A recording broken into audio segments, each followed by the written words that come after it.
Hello everyone. I hope all of you are fine. Okay.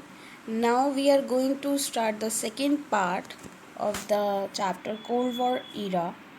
So sometimes question can come like this in the form like the Cold War simply a matter of power rivalries, of military alliance and of balance of power explain.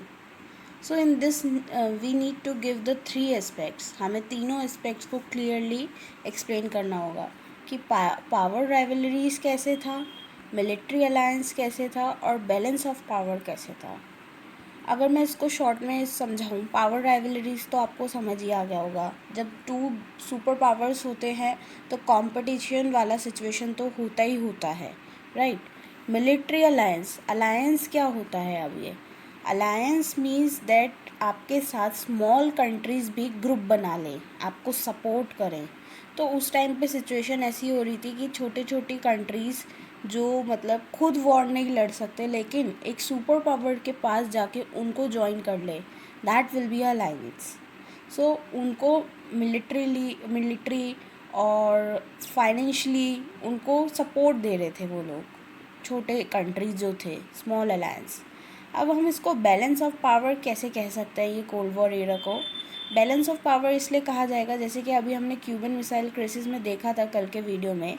उसमें ये बोला गया था कि both countries understand their responsibility.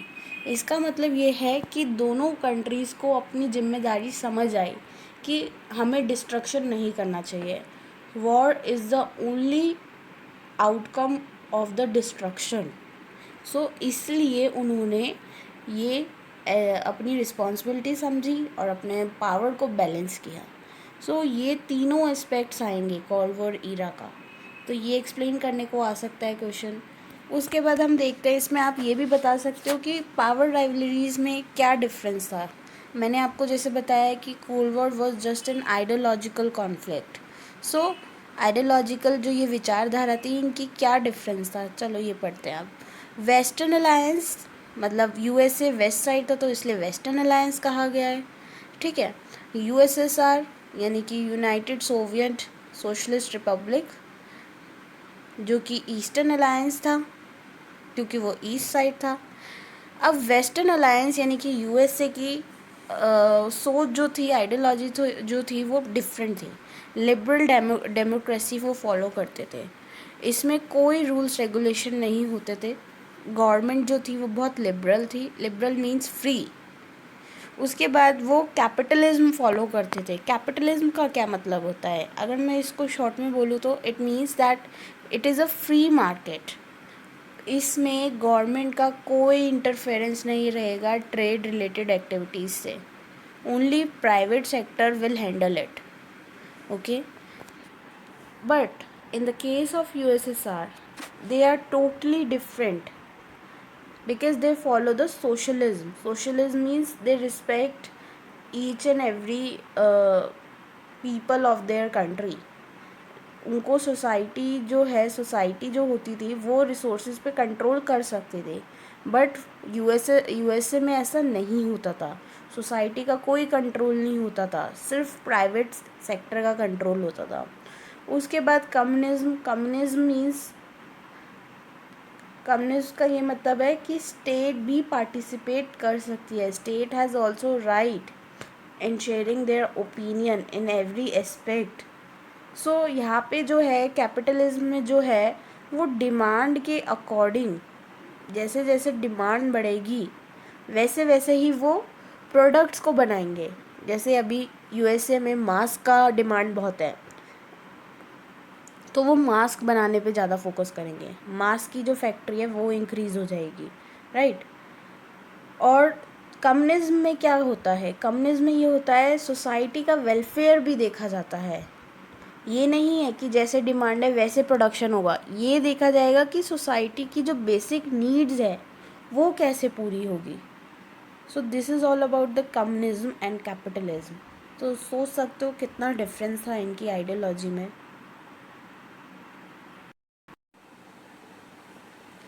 Now, what is the Cold War? Cold war का duration कब से कब तक था, क्या इनके अलाइज डिवीज़न हुए थे, अब हम इस टॉपिक में ये पढ़ेंगे। फर्स्ट वर्ल्ड वॉर जैसे कि मैंने आपको बताया कि 1914 से 1918 तक चला, मतलब 4 साल चला फर्स्ट वर्ल्ड वॉर।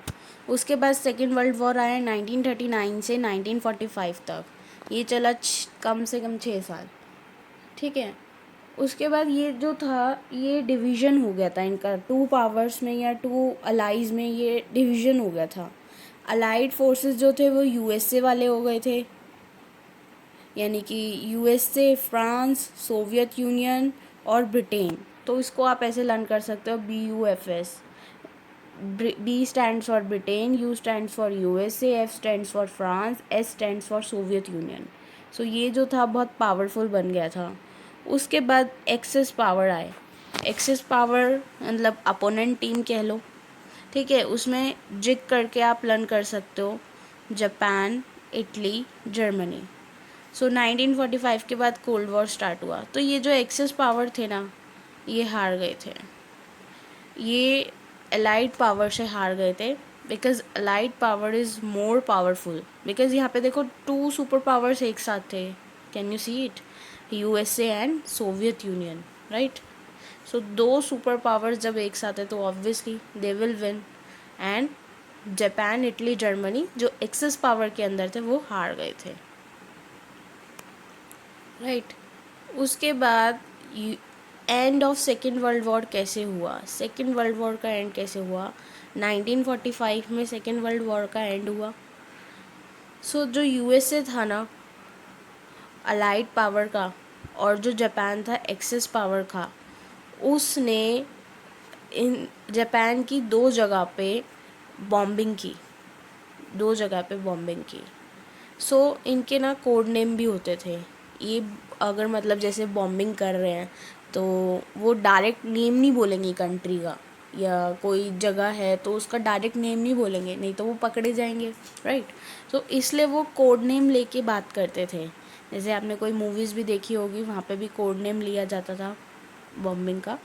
तो इन्होंने हिरोशिमा का नाम रखा था लिटिल बॉय।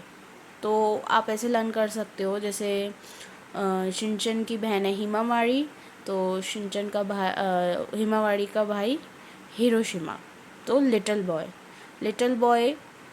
और नागासाकी जो दूसरी जगह थी जापान की, उसका कोड नेम था फैट मैन। अब जो इनकी ईल्ड ऑफ डिस्ट्रक्शन थी, मतलब ये कितना नुकसान कर सकते हैं, तो हिरोशिमा पे जो बॉम्बिंग हुई थी उसका 15 किलो टन था, और नागासाकी का 21 किलो टन। अब इसके कुछ क्रिटिक्स भी थे, ये जो बॉम्बिंग की गई इस पर मतलब क्रिटिसिज्म भी किया गया कि यूएस भाई गलत है, गलत किया, ऐसा नहीं करना चाहिए था यूएस को। उसके बाद जो यूएस के सपोर्टर्स हैं, obviously they will support the US. उन्होंने बोला कि उन्होंने अपने आप को, यूएस वालों ने अपने आप को प्रोटेक्ट करने के लिए ये किया ऐसा। तो ये सब बातचीत हुई। अब उसके बाद आते हैं फटाफट रीजंस ऑफ कोल्ड वॉर। देखो ये 6 मार्क्स का क्वेश्चन आपको आ सकता है, अगर बोर्ड्स में आप बैठ रहे हो तो this question will definitely come. Even अगर चॉइस में आएगा तो चॉइस में भी आ सकता है और वैसे भी आ सकता है, तो आ सकता है। It is very important question. So पहला तो इसका यही पॉइंट है, no human survival. No human survival मतलब कि अगर सेकेंड वर्ल्ड वॉर के बाद जो है इतना ज़्यादा मतलब पूरा डेंजर सिचुएशन क्रिएट हो गया था, ह्यूमन सर्वाइवल जो है वो पॉसिबल ही नहीं था। और अगर ये जो कोल्ड वॉर है ये अगर होता तो खाली डिस्ट्रक्शन होता, कोई विनर ही नहीं होता। जैसे यूएस और यूएसएसआर दोनों बॉम्बिंग कर रहे हैं, यहाँ से यूएसएसआर बॉम्बिंग कर रहा है, सॉरी यहाँ से यूएसए बॉम्बिंग कर रहा है, यहाँ से यूएसएसआर कर रहा है, लगातार बॉम्बिंग हो रही है, सिर्फ डिस्ट्रक्शन हो रहा है, ठीक है।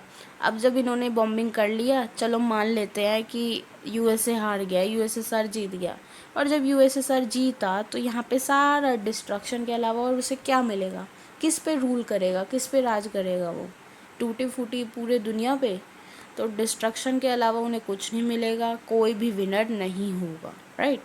उसके बाद डिटेरेंस। डिटेरेंस मीन्स कि आप वॉर करना नहीं चाहते हो, मतलब आप फाइटिंग वाला, वायलेंस वाला वॉर नहीं करना चाह रहे हो, लेकिन सिर्फ एक कोल्ड वॉर जैसा सिचुएशन जो है वो क्रिएट है, और आपको पता है आप भी पावरफुल हो और सामने वाला पावरफुल भी है, तो ऐसा डिटेरेंस रिलेशनशिप जो है वो क्रिएट हो गया था यूएस और यूएसएसआर के बीच में, राइट। उसके बाद उनको अपनी रिस्पॉन्सिबिलिटी समझने की नीड बहुत थी। अगर वो अपनी रिस्पॉन्सिबिलिटी समझ लेते तो ऐसी सिचुएशन जो है वो क्रिएट ही नहीं होती, ठीक है। उसके बाद अगर थर्ड वर्ल्ड वॉर को अवॉइड करना था सबसे बड़ा रीज़न, इसलिए कोल्ड वॉर हो रहा था, नहीं तो अभी तक तो कितना बड़ा वॉर हो चुका होता, इवन फोर्थ वर्ल्ड वॉर तक भी बात आ सकती थी। तो थर्ड वर्ल्ड वॉर को अवॉइड करना था, इसलिए कोल्ड वॉर चल रहा था। It is also one other reason. उसके बाद जो एटॉमिक बॉम्ब्स थे वो बहुत कॉस्टली थे, they were expensive, too expensive, right. I hope आपको यहाँ तक समझ आया हो, and if you want to continue with me and want the notes, you can email me on the given email id, and if you wish to join the online classes from me, you can also contact me on the same email. Okay, guys, take care, have a nice day.